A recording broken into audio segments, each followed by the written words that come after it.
Plant-Based Rich podcast. I'm joined here today with Andy Larson and hopefully Dr. Fuhrman. He's running late. But Andy, can you do a quick intro? Sure. Andy Larson. I live in Minnesota. And I think you and I both kind of about the same time were. Oh, here's Dr. Fuhrman. Yeah. Oh, wow. Here we go. Please continue, though. All right. I was just going to say, I think you and I both kind of caught that we were obese at the time, but right around 2012. Yeah. And through the influence of Dr. Joel Fuhrman, he's probably my biggest influence, lost over 100 pounds and kept the weight off. And guess you could say I'm in the maintenance phase of, I'm not really consciously trying to lose weight at this point. I'm just maintaining good habits here. And so, but yeah, Dr. Fuhrman was definitely my biggest influence. That's why I named my How long Facebook did it take you to page. lose the weight? Because for me, it was 120 pounds in the first year. Yeah, you did yours like way quicker than me. I did like a gradual. Mine was like 5 years to lose over 100, and I gained a little bit back, but I'm keeping like what I would consider a really healthy weight for me right now. But yeah, it took me a long. You did yours in one shot. I had to kind of baby step because I didn't want to get rid of all my. I had to let these things go one by one. All these foods that I thought I loved so much. So Dr. Fuhrman, thank you for joining us. We started ahead of time. Sorry, I was outside planting a peach tree and I forgot my phone buzzed. And I looked, I said, oh, my schedule, it buzzed me. I have a podcast. I got to run in the house, so I'm still like dirty. Oh, that's okay. If you want to do a quick introduction, this is the New York Times bestselling author, Dr. Fuhrman. He coined the term Nutritarian that Andy and I and many others have been following for years. But if you can give our audience a brief introduction. Oh, you mean me give a brief introduction? Yeah. Well, I went to medical school. I think I started in 1984 when I was like 29 years old or 30 years old, because I got so excited about what nutritional excellence could do to help people reverse and recover from diseases and prolong the human lifespan. There was so many advances in nutritional science going on, and I felt the future of medicine was really going to be, the future of healthcare was going to be nutritional interventions. So I went to medical school with that specific intent to be a doctor specializing in nutrition, and now I've been doing this for 35 years or so. And, I've written a lot of books. I've written 12 books. I've been very lucky and very grateful for having opportunities on television, had PBS specials, and I've had a tremendous, really rewarding career being able to help a lot of people recover their health and reverse diseases and lose weight and get rid of diabetes and asthma and lupus and psoriasis and rheumatoid arthritis and reverse heart disease and diabetes and headaches. And just so nutritional excellence, which I call a Nutritarian diet, has given me the tools and through the clinical experience to have the confidence that I can get people well without having them take toxic and cancer-causing drugs the rest of their life. They can get off their drugs, get off their medical merry-go-round, and really live fearlessly and peacefully for the rest of their life without fear of disease and knowing they can stay well. And I'm making the radical claim that the natural human lifespan is between 97 and 107 years old for most people. Then we can live into our long life without getting demented or losing our physical powers, and we can age slower and have a happier, more productive life. So the corollary to that is that the American diet, the standard American diet, causes heart attacks, strokes, cancers, and dementia and other serious illnesses in almost everybody that eats it. So people are living in a terror zone. They're being attacked. It's like I'm living in a terrorist attack. I make the joke, I lecture to audiences and I say, raise your hand. I'm lecturing to like 500 doctors. And I'll say, raise your hand if you've been shot by a bullet or stabbed by a knife, or your family or your close neighbors have been. And nobody will raise their hand. And I'll say, well, raise your hand if somebody's had like a cancer diagnosis or a heart attack or a stroke. And like everybody's hand goes up. Yep. So that's the neighborhood you want to stay living in? You know what's going to happen to you eventually. Why would you want to stay living in that neighborhood when you know the inevitable consequences of a tragedy that's preventable and avoidable? And so we're not talking about living 5 years longer. We're talking about living 25 years longer. We're talking about really having a good quality later, your golden years to be truly golden, not spend your life in pain and being sick. So I'm very passionate and excited about the power of nutrition. And now that I'm almost 70 years old, I'm still excited about it, enjoy doing this work. And I have a retreat in San Diego where people can come and stay with me even for a month or for a few months to assist them in their recoveries. But most people just read my book, study videos, go online, and I have at drfuhrman.com, I have a membership opportunity for people where they can actually join and even communicate with me through the Ask the Dr. forum and ask me questions to make it affordable for people to get my guidance and my advice about their conditions without having to come and pay thousands of dollars to stay here or something, or for medical visits. Yeah, it's a great resource. So that's like in a nutshell, and I've yeah.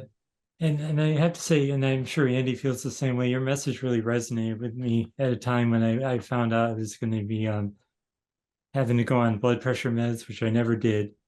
Mm-hmm. I knew I need to make changes, and I heard your message at the right time. And, even today, not this very day, but I mean, even nowadays, my dad or different people that I know will say, wait till you get to be my age. And I think of your voice in my head, and I'd say, well, I have a different plan. I don't want to be living with arthritis and all these other issues later on, and I plan to eat healthy. And your ideas and your thoughts really resonated with me, so I just wanted you to know that. Yeah, I know, and thank you. But and I know, the standard American diet is so addicting for people. It's like they're hooked on such an addictive path that they think they can't get off that road, and their brains are just feel that they can't live any other way. And this seems so radical to them when it's really not. They're living radically. We're living just sensibly and logically, but they don't see that this could result in more pleasure in life, more happiness. Exactly. Yeah. And because they don't see that, they think that they can change. And so many people think that way. They say, oh, if I had to eat like that, I wouldn't even want to, what would be the point of living? I get no enjoyment out of life.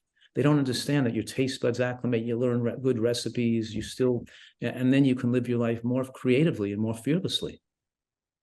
Yeah, absolutely. Yeah. So Andy and I both have questions, and we'll alternate. But my first question was about omega-3 and DHA. I know other doctors who I respect. I mean, I respect all the knowledgeable plant-based doctors out there. But there's another doctor who talks about hypernourishing the body and, taking excessive amounts of maybe flaxseed and chia seeds. And I heard you mention in other podcasts that, if you overdo those flax seeds, you get way too many lignans, it's too concentrated.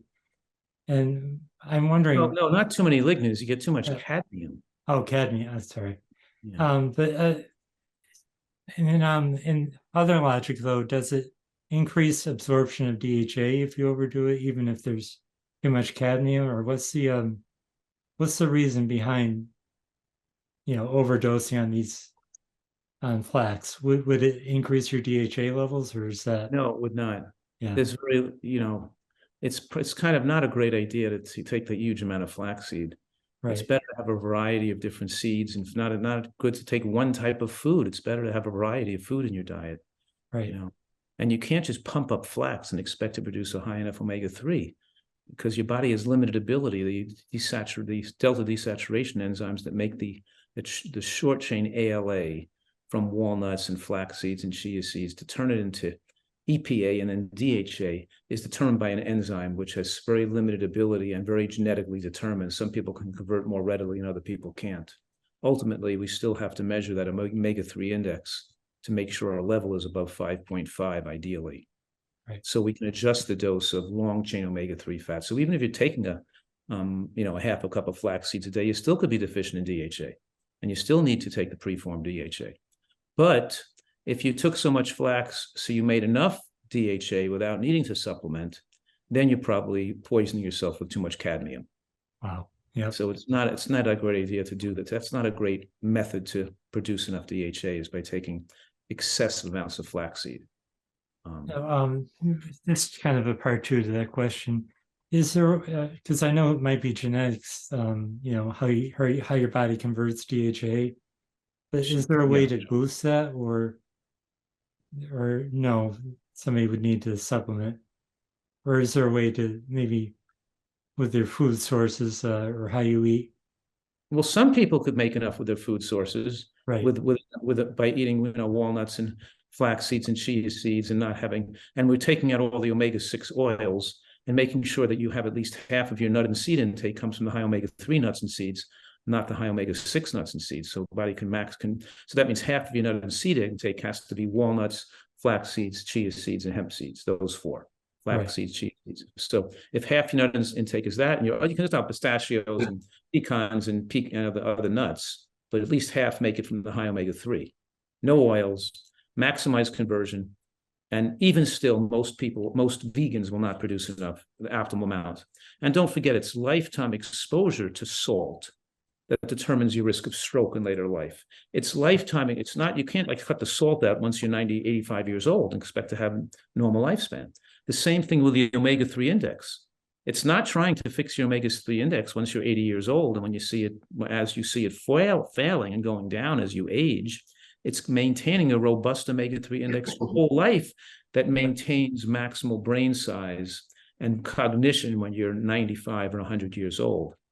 And so once you're losing your memory, it may be too late because you've already shrunken your brain. You're not going to grow back new brain. Right. So it takes a long time for the body's omega-3 index to affect brain size, years or decades. So we're trying to get people to be cognizant of that.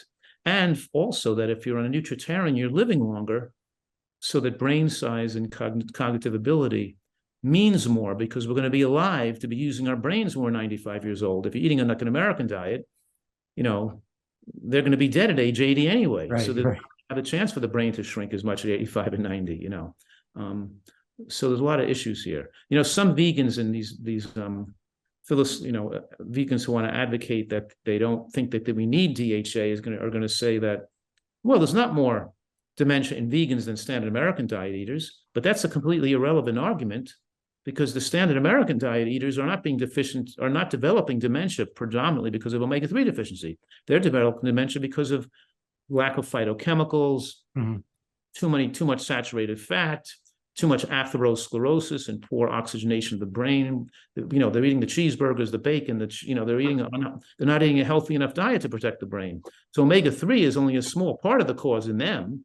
But once you have a super healthy eating person on a plant-based diet, then you're not having a high saturated fat, you're not developing atherosclerosis, you're not having phytochemical deficiencies. Then the major cause of brain shrinkage in that population is DHA deficiency, not lack of phytochemicals. So we have to pay attention to our particular risks on plant-based diets, which is assuring that we have omega-3 adequacy. Yeah, that makes sense. Yeah. Oh, thank you. Andy? Yeah, I was just going to kind of finish up my introduction actually too, because we kind of had an abrupt intro there. But I was just going to say, for Dr. Fuhrman, well, I know you'll love hearing this, and everyone who's watching, not only did I lose 100 pounds, but I no longer have depression. I was on medication for depression. I reversed sleep apnea. I reversed GERD. I used to have reflux. What else? I was on the road. They were always asking me about my cholesterol and my blood pressure and this and that. I was on the road to a bad finish and an early death. I'm sure it's not going to surprise Dr. Fuhrman to know all this, that because of the foods that I eat and the foods that I don't eat, I'm just so much happier. My life is so much better. So having said, and Dr. Joel Fuhrman was my biggest influence on making those changes. So anyway, having said that, I'm not surprised to hear you were planting a peach tree. That is just classic. So this is your life. I love it. I love to hear that. But my first question is about, so Rich and I listened to your podcast that you did on fasting, and I really enjoyed it. And it was one of my favorite talks that you've done, Dr. Fuhrman. Um, the one thing I wanted to ask about Was that you that the didn't mention, podcast I did with my daughter, you mean? My own yeah, podcast? Yeah, yeah, okay. yeah, we Okay. listen to all your stuff. Like you're like a rock star. We listen to all your albums, so I'm familiar with all your work. So, but yeah, that was a little while ago, the one on fasting. Okay. And the one thing we didn't really get to hear you talk about much was juice fasting, like what Joe Cross did in Fat, Sick, and Nearly Dead. And you were actually in that movie too. So I did a little bit of juice fasting in the past. And I kind of just wanted to ask you about what you think about it. And, one thing was interesting was you can kind of screw up your metabolism and maybe, I don't know, you kind of, you said some things about fasting that I hadn't thought about. So you want to talk about that a little bit? Sure. I mean, I even warned Joe Cross about this because we're friends and stuff. But I said when you juice fast and you lose weight, it's kind of irrelevant for your long-term lifespan and good health, where you're going to be at 80 years old now that you're 45 or something, because you lose weight, yeah, but then what if? But it's how you're going to live consistently day in and day out over the next 40 years that's going to determine your health, not whether you juice fast for 20, 30 days or not. So the question is, how carefully you're going to learn to eat it after the fast is over again. And if you're going to think you're going to juice fast with the mentality that this is going to take away your problems, and you go back to eating not carefully enough after the fast, then eventually your problems are going to come back. You're going to regain weight. And regaining weight that you lost is really not good for people's health. It's good to lose weight if you keep it off, but it's not even good to lose weight if you put it back on again. So what good is the juice fasting unless people learned how to eat healthfully? And that it takes months of learning how to eat healthfully that gives you the ability to stick to eating healthfully. You got to really live healthfully for months to learn for the body to acclimate to the taste and the change and the food volume. So why not just get into learning how to eat healthfully? I don't mind people who know how to eat healthfully, who guarantee me that they're living healthfully and they can live healthfully after the fast. But if they've not and they're jumping, they haven't convinced me if they're just going to go from an unhealthy diet to a fast, where's the convincing experience, ability, and proven, determination that they show can live this way after the fast? If they don't have that down, they're not going to benefit from juice fasting or any kind of fasting. So at my retreat here in San Diego, I rarely fast people. I want people to learn how to make a healthy diet taste great. And I've had people who come here who lose 100 pounds in 3 months. 100 pounds in 3 months. A guy lost 33 pounds, like 30 pounds a month. He's here now, by the way. He came back, anyway, and I had a young woman lose 80 pounds in 3 months. That's the max. I mean, that's the max. I'm not saying people should lose that much or need to lose that much, but I'm just demonstrating that most people are losing maybe 20 pounds, 25 pounds the first month, 15 pounds, 20 pounds the second month. They're still losing 40, 50 pounds. And they don't need to speed it up by doing something as radical as a juice fasting, because they can do it eating a diet that they're learning how to make it taste delicious, that they're enjoying the chewing and they're not going to get that much more benefit or that much more weight loss from juice fasting compared to just eating right anyway. But the possibility of regaining the weight after the juice fast is heightened, because anytime you restrict calories below like 1,000 calories a day, you trigger a lot of these food addicts to obsess about food and not to feel satisfied. I can give you 1,200 calories a day and give you a lot of fiber, a lot of food volume. I could feed you asparagus and zucchini and artichokes and snow pea pods and mushrooms and onions and tomato sauces and all kinds of, a lot of food on 1,200 calories a day if I wanted to. But once you drop down, so they're still getting enough food volume to satiate people. But once you drop down to, 800, 700, 600 calories a day, then these people with a tendency towards food addiction start to obsess about food, and they're more likely to binge, and they won't go from 500 to 600 to 1,200 calories a day. They'll go from 500 to 600 to 1,800 to 2,400 calories a day, and when the excessive caloric reduction will have slowed the metabolic rate excessively. So now the 1,600 or 1,800 calories a day are going to cause them to regain much quicker, whereas before, when they were on 1,200 or 1,400 calories a day, they're losing 2 or 3 pounds a week anyway, they'll keep it. They're not going to bounce their weight. They're not going to slow their weight low. And they can maintain it. They can keep it going for the rest of their life, so they can keep a perfect weight. So I have much less chance of recidivism, higher chance of long-term compliance without doing the extreme intermittent fasting, juice fasting, or water fasting. However, I do use those methods sometimes as a therapeutic tool to get people well. Like, for example, with an inflammatory patient with inflammatory bowel disease, I might be fasting them 3 or 4 days a month. With a person with lupus or asthma, I might be taking them off their steroids, and once they're off, to prevent a flare-up, I might be putting them on a water fast to stop the inflammatory process from causing them to flare back up once they're off the medications. In other words, I might use fasting as a therapeutic tool, but I'm not using it as a weight loss tool. Excellent. Thank you. Rich? Yeah. Ever since I went vegan, I've been nutritarian since 2012, but probably about 2016 when I completely cut out the rest of the animal products. The doctor knows that in my blood work, everything's excellent, but I always had slightly lower platelet counts. And he attributed that to B12, and it actually did make a difference when I switched up the kind of B12 I had. It was never extremely low. It's just he always noticed it was below 150. And I'm just wonder your thoughts. Is it usually B12, or have you seen vegans in your practice with lower platelet counts? Yes, the nutritarian diet makes for lower platelets and lower white blood cell counts. So, but it's normal. It's not due to B12 deficiency.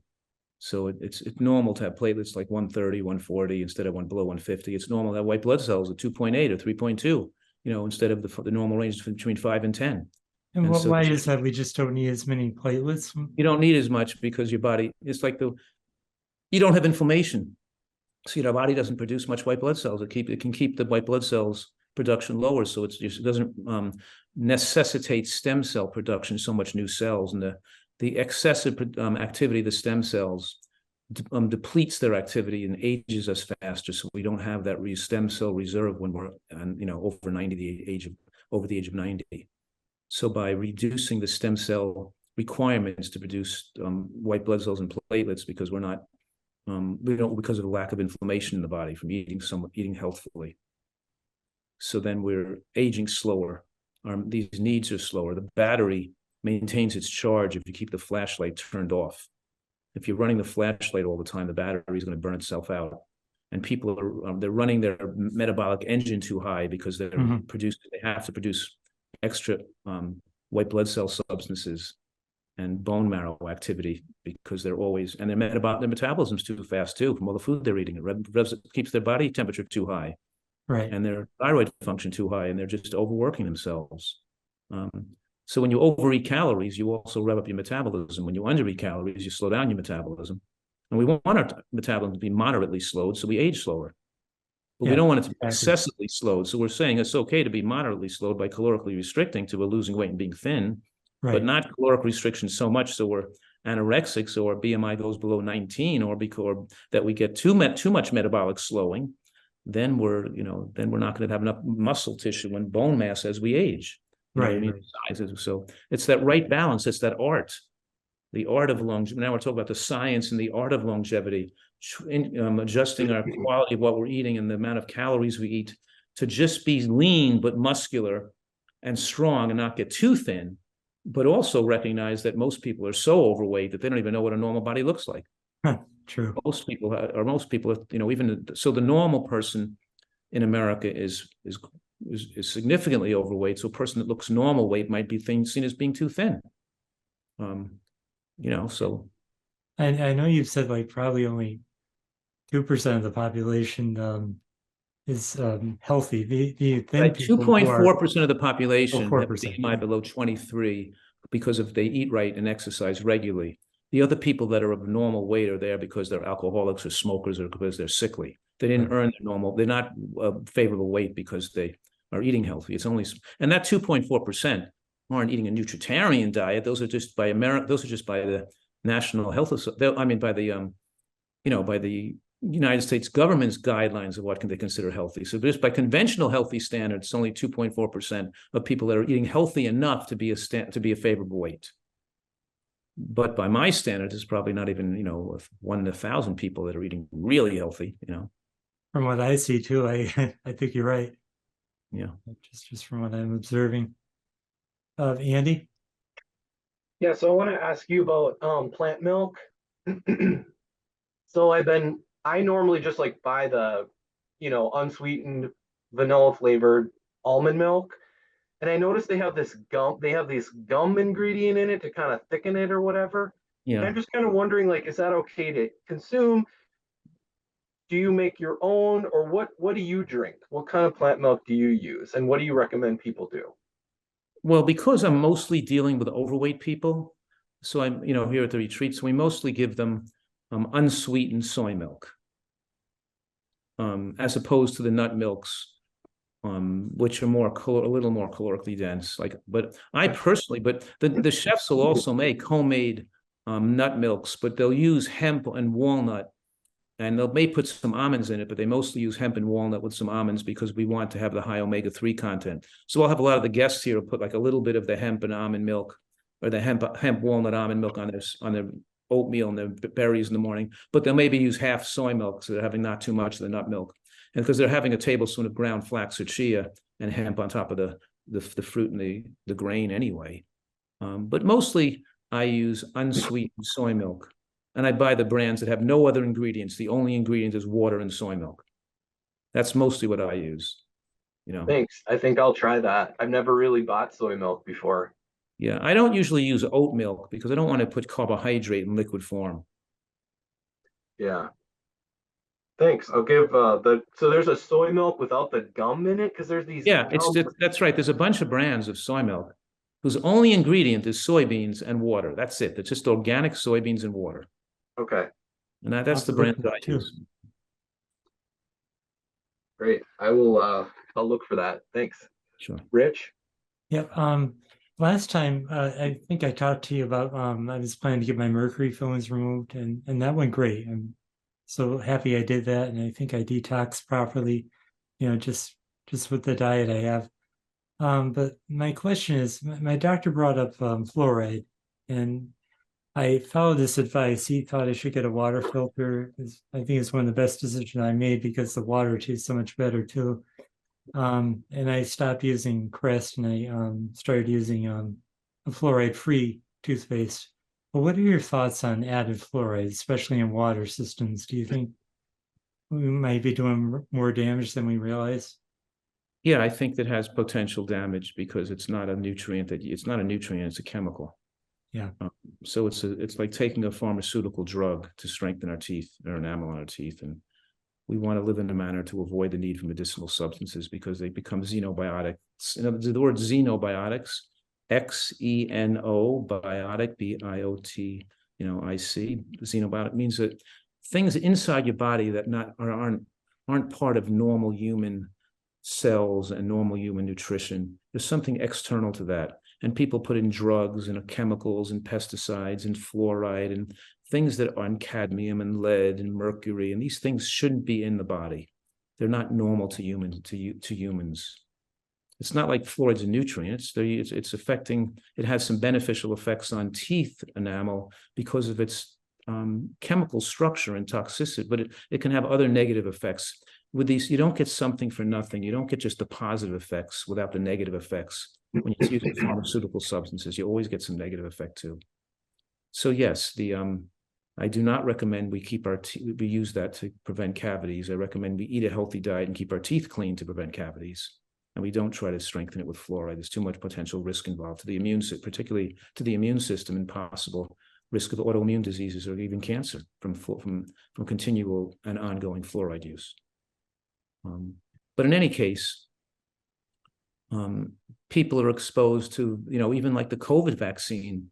We know that people had a lot of xenobiotic exposure to foreign substances through those vaccines, and with a higher amount of people being reactive with this kind of attack on our own cells and developing myocarditis, pericarditis, thrombosis, and people having long-term issues with it with fatigue and tinnitus and all kinds of issues now from the COVID vaccines, which I I'm think. glad you mentioned that because I was talking to Andy actually before we started recording, and I had the Johnson & Johnson vaccine, and the minute the vaccine was in my arm, it's like I had this weird tinnitus that eventually went away, but like 4 months later, I developed some kind of Guillain-Barré side effects from it that also faded, but that was one of the scariest. And for many people, it doesn't fade. I'm speaking to vaccine injured groups where for many, many people, the side effects are denied and underreported, and there's a tremendous amount of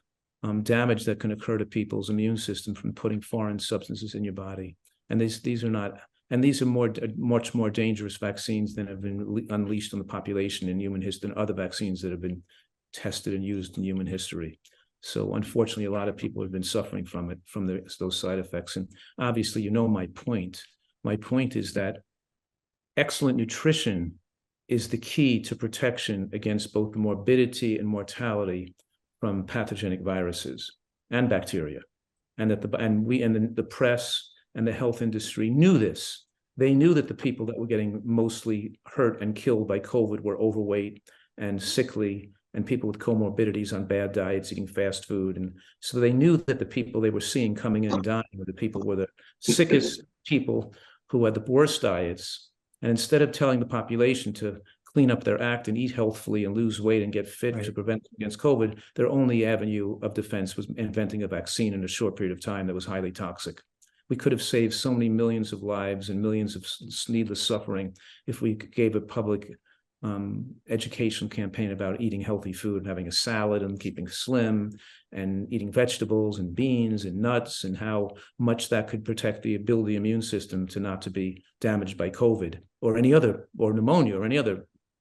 So we always try to come up with a medical pill, vaccine, or so people and in spite of seeing the people that were hurt by COVID and the effects of the the standard American diet and the effects of fast food and obesity and unhealthy eating and diabetics and people with high blood pressure being killed by COVID and the deaths that ensued, nobody ever changed their diet. The people continue to eat junk food, and the population's weight continued to climb.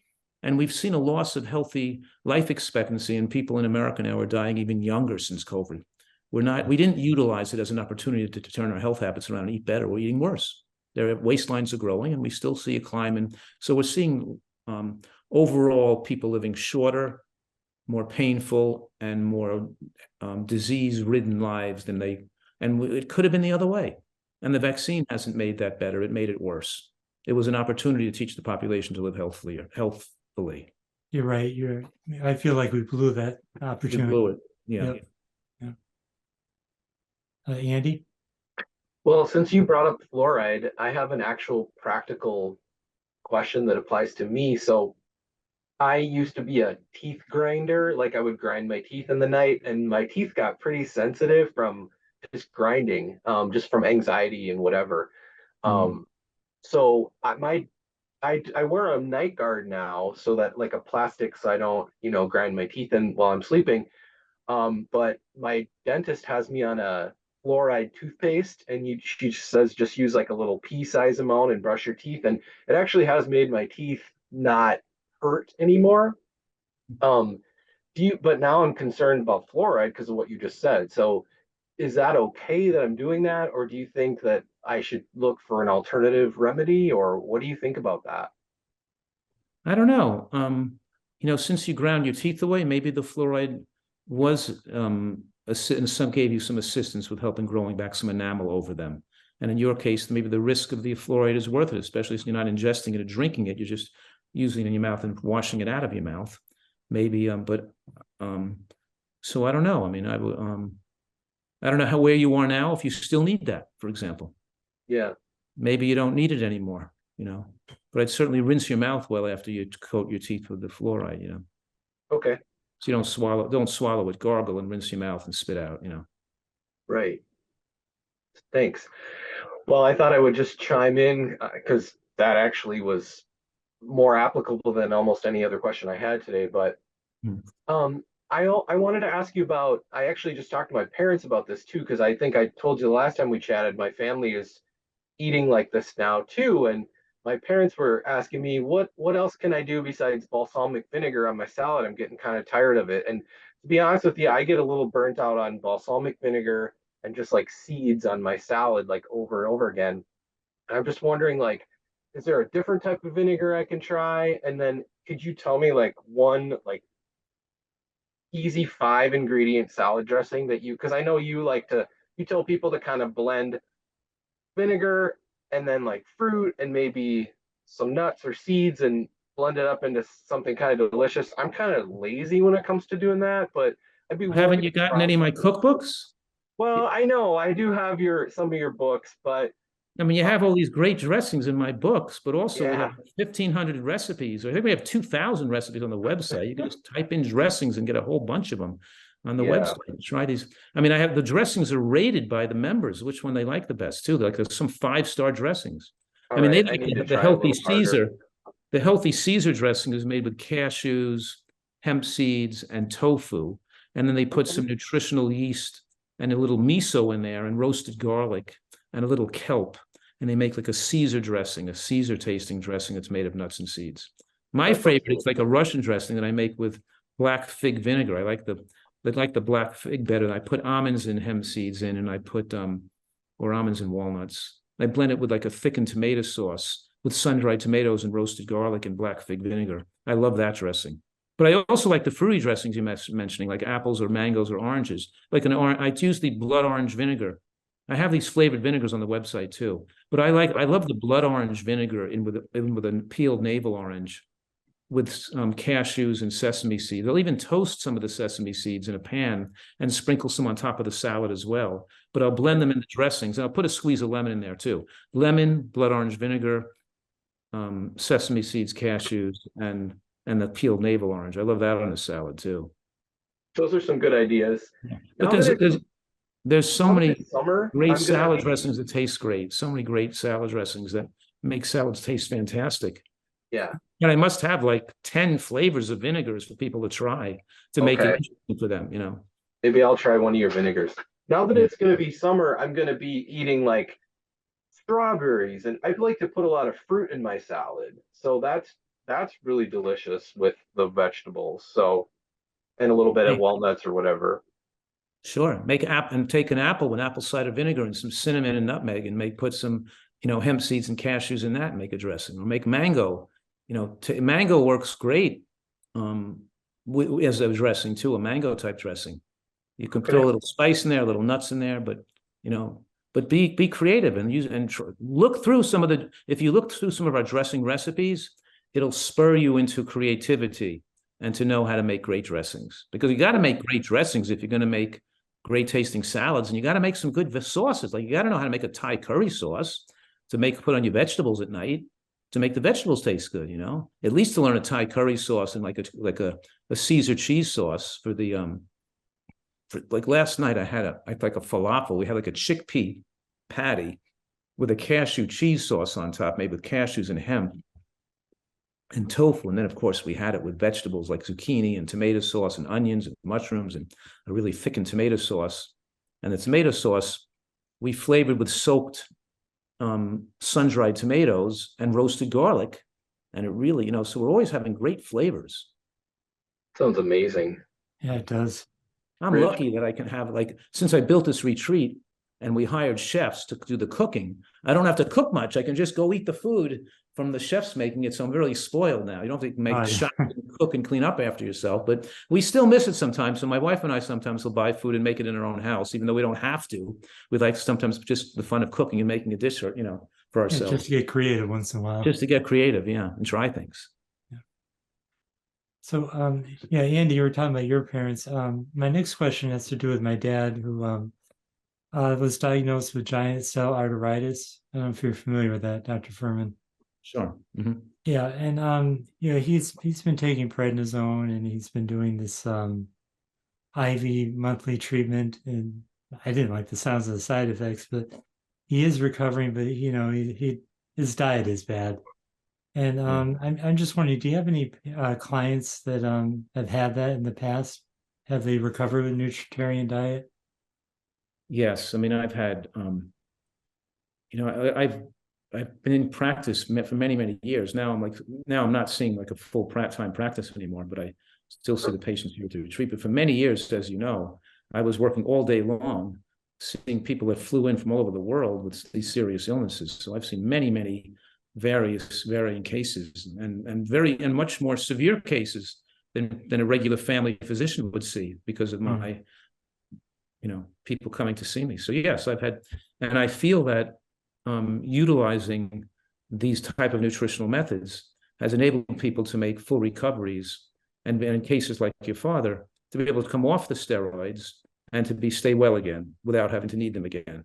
And without the nutrition mixed in, they're on the steroids almost forever. They got to keep taking the steroids longer and longer and longer and longer and longer and longer. And exactly. The steroids, and he hates the feeling being on it. They cause depression, they cause obesity, they cause diabetes, they accelerate your death, and they're dangerous drugs. And the longer you have to stay on them, the more dangerous that are. Clones too, which is the higher doses needed too are more dangerous. So, the better you take care of your health, the more you're going to be able to recover quickly and uneventfully. Yeah, I'm going to show him this video because he's dealing with osteoporosis too, which is even worse now with the steroids. Steroids make that worse. Yeah. So just to encourage him. Yeah. Andy? Yeah, so Dr. Fuhrman, one thing that I find is because I don't take any medications now, and I used to take medications, and every time I go to the doctor, they say, "Are you still taking this? Are you still taking that?" Blah blah blah, and I say, "No, I don't, and I haven't for a few years now. So I wish you'd stop asking me." And I actually got them to take it off my chart because I'm not going to have these problems again because if I keep doing what I'm doing, which is my plan. But sometimes I will say, because I have a nutrition page and on Facebook, and I will talk about that, how I don't take medications and I reversed a lot of these things. And people almost get upset when you tell them that because they think like you're telling them this fairy tale thing that, and I've heard you say before, I think in one of your books, that 90% of the population could get off medications if they ate right. And is that true? And how did you derive that number? Because nobody needs to have high blood pressure. Nobody needs to be taking cholesterol drugs. Don't even make much of an effect on heart attack death anyway. 1 in 1,000 people. I mean, I think people, doctors go to medical school so they can sell drugs and not be put in jail. That was a joke. Anyway, the point is that it's insane. This is insanity that people think they equate healthcare with taking drugs. It's crazy. That's not healthcare. It's drug care. It's nobody. If we never invented any of these drugs, then the population would have to live a healthy life, and we'd be living much longer lifespans today.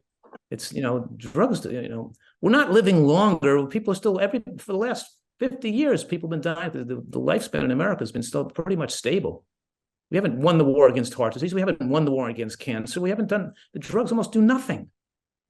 And they make people think they're okay because now their blood pressure looks good, their cholesterol looks okay, but they're still going to die of a heart attack or have a stroke at the same point. Not radically extending people's lifespan, we're just making them think it's okay. They continue eating the same diet. It gives them the justification, and the doctors enable them, or the enablers, to make them think they look okay because their numbers look okay. They can keep eating the same diet and they don't have to take care of their health, so they inevitably drop dead prematurely. It's insane, and people are just mystified and scammed. They have no idea that medical care is not really helping them. And if they're listening to what I'm saying today, they'd be agitated by it because they think they're being protected because they think, oh, I don't have high blood pressure. My blood pressure is normal, but I'm on 2 medications for high blood pressure. My blood pressure is normal. No, if you're on medications for it, you're at high risk. You're only not at risk of having a heart attack if your blood pressure is normal without the medications. If you're medication for high blood pressure, then you still have pathology there. And you're not going to get rid of that pathology unless you lose weight, build back elasticity, eat healthfully, exercise, and then you don't have a heart attack because you achieve a normal blood pressure without medication, a normal cholesterol without medication, a normal body weight, a good diet, and normal exercise tolerance. So now you're protected against a heart attack and you can live 20 years longer. But if you have a normal blood pressure on medication, normal cholesterol on medication, a normal glucose on medication, your death is proportional to the number of medications you're requiring to keep the numbers looking good. The more medications you need, the higher your risk of death. Yeah, It's just out of control. It's really out of control, yeah. right? Yeah, people don't realize that how thrilling it is. Like when I check my blood pressure now, I love seeing readings like, 100/65 or whatever. And, I'm doing this without drugs. And it's just exciting feeling knowing that I'm doing something that, other people need drugs to, and they can't even get that, those kind of numbers, even with drugs. Sure. Other than the cocaine we use, we're fine. Yeah. Right. My cholesterol was under 100 one time, and the doctor said he'd never seen one like that ever. And they don't see people reverse their diseases. They don't see people with, No. and as you know, I published a study the last few years that had over 450 people following the Nutritarian diet. I think it was 440 people, but anyway, about 450 people. They followed the diet for 6 months and they dropped their blood pressure 26 points on the average. And so we're saying here that, and all the medications were while the medications were being taken away, not kept level, the blood pressure dropped while the medications were being taken away. They didn't need them anymore. So obviously we're saying that this is extremely effective at enabling people to reverse, and then it represents true reversal. So this effectiveness is based on actual fixing the pathology and people's bodies going back to normal, not just by sweeping disease under a rug so you can't see it.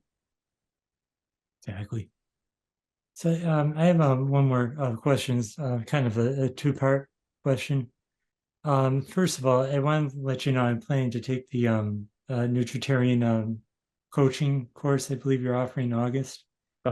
And I just wanted to hear more about the course. If you could also tell the audience about it. It's just something I've always been interested in doing as like a side career. And the second part of the question is sort of just a fun question, just to end my questions. We have all heard that the excuse kids will use about not doing their homework, the dog ate it or whatever. What is the dumbest excuse a patient ever gave you for not adapting to a nutritarian diet? I don't know. Oh, well, all right. I think I try to deal with that one. I don't know, I don't know the dumbest excuse, but I know that that these food addicts always have an excuse.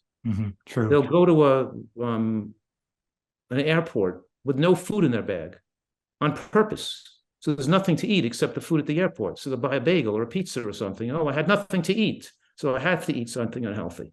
They set themselves up for failure because they're addictive drive instead of or they think their life is going to be less pleasurable if they no longer recreating with food.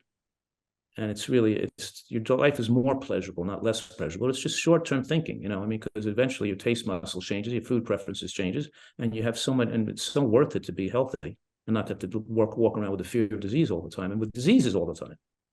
But in any case, people will say, just kill me right now. I'd rather be dead if I have to eat, I've heard that. Yep. Celery. What's the point of living if I can't enjoy eating? I think that's the biggest and stupidest excuse. Is they just don't understand the fact they're not, that they're not enjoying eating when they're eating healthfully. We learned recipes to make food taste good, and our taste buds get stronger, not weaker. And we're enjoying our diet as much as you're enjoying your diet. That's not, the issue. But as far as the coaching course you're interested in taking, you're probably going to take. It's great to unleash on the population people who are knowledgeable in not just how to eat healthfully, but how to coach others how to eat healthfully.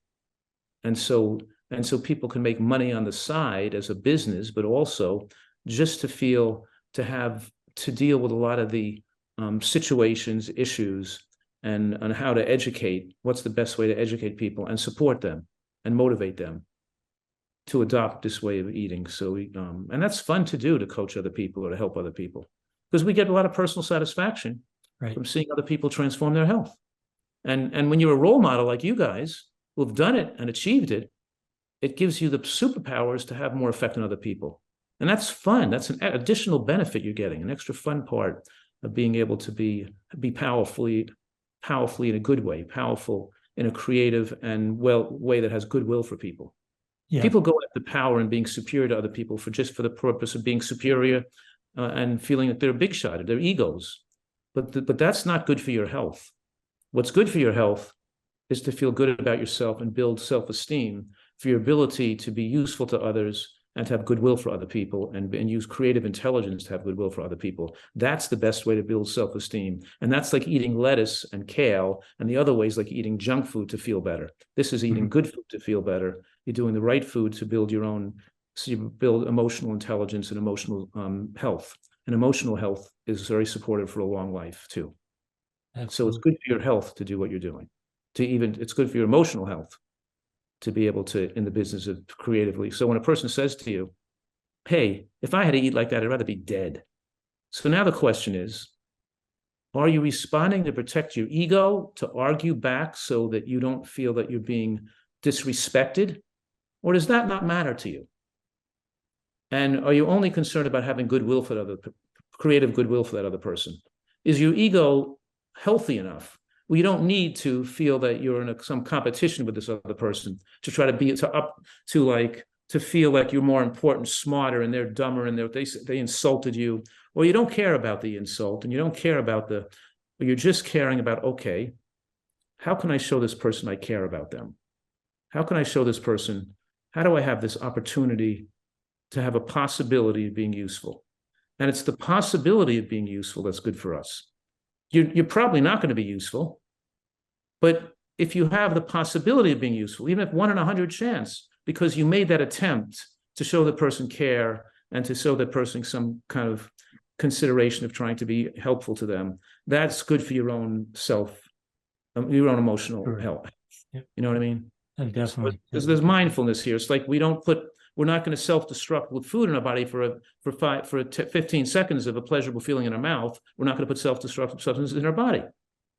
And we're not going to be self-destructive to our emotional health too, trying to argue and be agitated over people's insults. We'd rather just have goodwill for them. Yep. Because that's going to be long-lasting with how we feel about ourselves. And so it's lasting good health and emotional health. In spite of the fact of how other people behave poorly, it doesn't really affect us if we're having goodwill. Absolutely. It's their behavior their poor behavior that affects them. We're hoping to help them, but their poor behavior and their attacks on us really doesn't affect us. Exactly. Yep. Yeah. And Andy, I think you had one last question. I do. I'm going to do mine as like a two-parter too, because we each had like 5 questions for you today. And then at the end, we had like a fun one. And his was, what's the dumbest excuse you ever got from a patient? And my fun question, I have kind of a serious question and then a fun question. My serious question is, Beep, your time ran out. Just kidding. Okay, my go ahead. serious question is, our whole economy benefits from poor health almost. Just from, fast food to medication, dialysis, all this stuff. So my question is, what is your vision of what a healthy U.S. economy would look like? An economy based on good health versus poor health. And then my second question, which is just kind of a fun one, something I wondered about you that people might not know, like what kind of music do you like? Like what kind of music do you listen to while you're doing all your good cooking and all whenever you listen to music? Like what kind of music do you like? I just kind of wondered. So I'll let you take it away. I like a lot of different types of music. I mean, you could look at my playlist when I'm skiing, You're skiing, yeah. Like, what do you like? Do you like rock and roll, or what do you like? Yeah, I like everything. I like Bruce Springsteen. I like, everything. I like Camila Cabello or whatever. I like all kinds of, all kinds of stuff. But I like old music. I like old time rock and roll, Bob Seger. I like all kinds of music. But anyway, I even like anyway, I've been around a long time, so I've liked music over the last 50 years. There's great songs for the last 50 years. There's great modern songs too. I like The Weeknd. I like I like Styles. I like all kinds of. I like modern people. There's all great songs. There's great music all over the place. I like watching American Idol this year. It was fantastic. Those singers and Alanis Morissette is one of my favorites. And Alanis Morissette is a Nutritarian. Do you know that? No, I didn't know You know that. who Alanis Morissette is? I do, Yeah. yeah. Yeah, well, she's not only a great singer, but I think she lost about 40, 50 pounds when she followed a Nutritarian diet about 10, 15 years ago. And she's been a Nutritarian her whole life, and now she's got a couple of kids, you know? Interesting. Yeah. So That's she's a awesome. Nutritarian. She was just on American Idol. Yeah, there's a lot of celebrities that eat like we do too, you know? But anyway, And what's your vision for like what would a economy based on good health actually look like? can It's you so imagine? Can you imagine if we all this money we waste on drugs and healthcare and all, you know, all this, it's crazy. You know, first thing that we have to do is we have to teach the subjects in grade school because the whole population, so it has to be reading, writing, arithmetic, and nutritional science taught in the school system right from kindergarten on up, you know, because that's how we put a big dent in people stopping smoking and using drugs.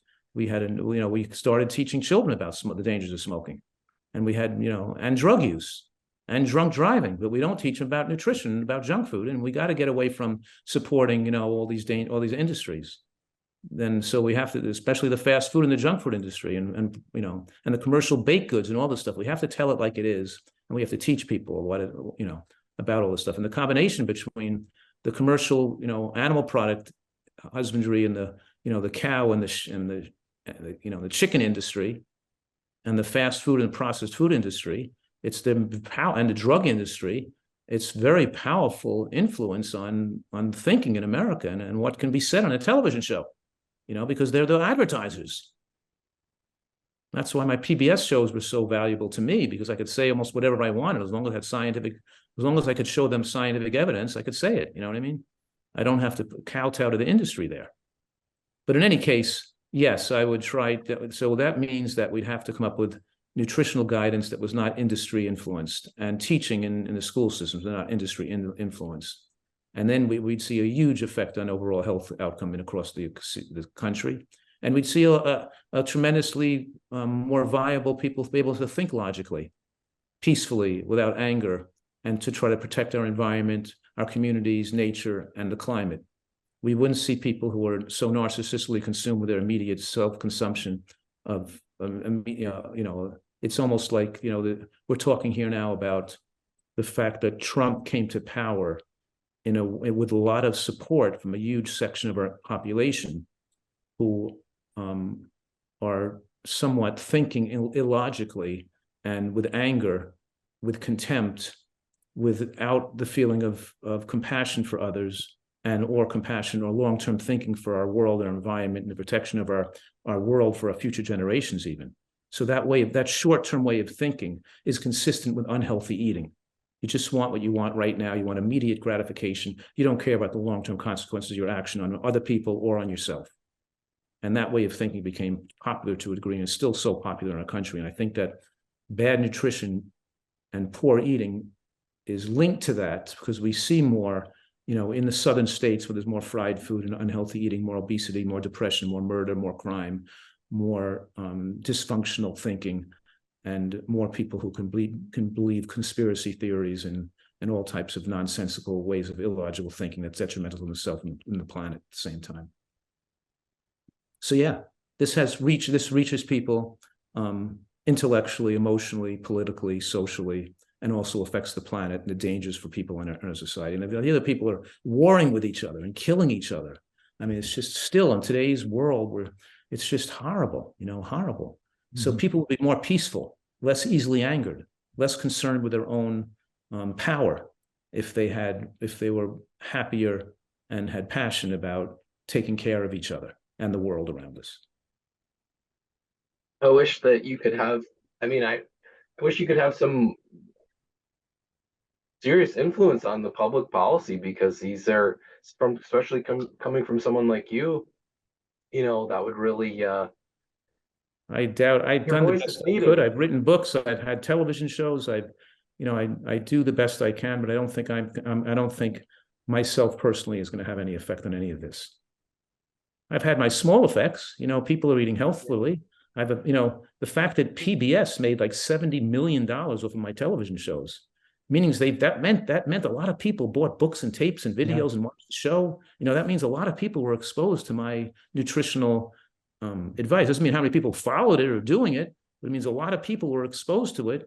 and had the opportunity to improve their health. So I've done as best as I could and worked as hard as I can. But I think you